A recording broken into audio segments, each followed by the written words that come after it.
Hi, I'm Collin Jordan, and we are here at the Boiler Room, my music mastering studio in Chicago, Illinois. I've been doing this for 10 years now, and I've had this studio for about 5.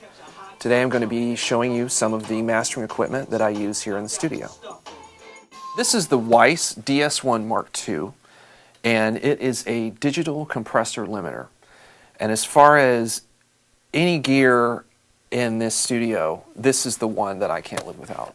And it's funny, that's a really common thing among mastering engineers. There's been lots of informal web board surveys about what is the piece of gear you can't live without, and this one wins a lot of times.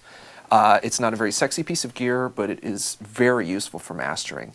And what it is, it's just a digital compressor. It's a look-ahead compressor, so it delays the signal so it knows what's coming up, so therefore it's got much more control. But it is very adjustable. There are actually 3 different controls for the release time alone, so you can really get in and fine-tune this compressor towards what you need for the music.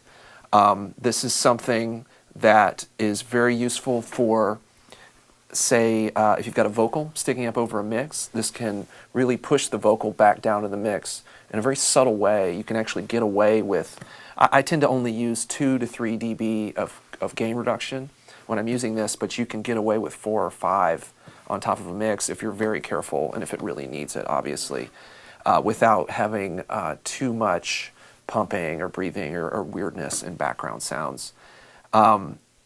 It's one of these things, I wish I had 2 of them. That's the only problem I have with this gear, is I wish I had more.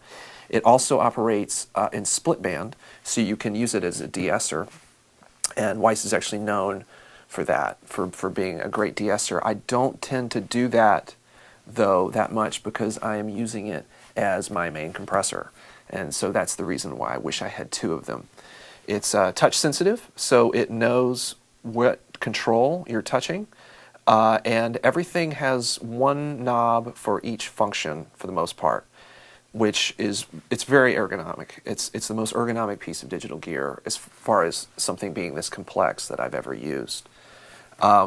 It has also a safety limiter in it, which I don't use that because the math is done at a lower bit rate, and I think it sounds a little hashy.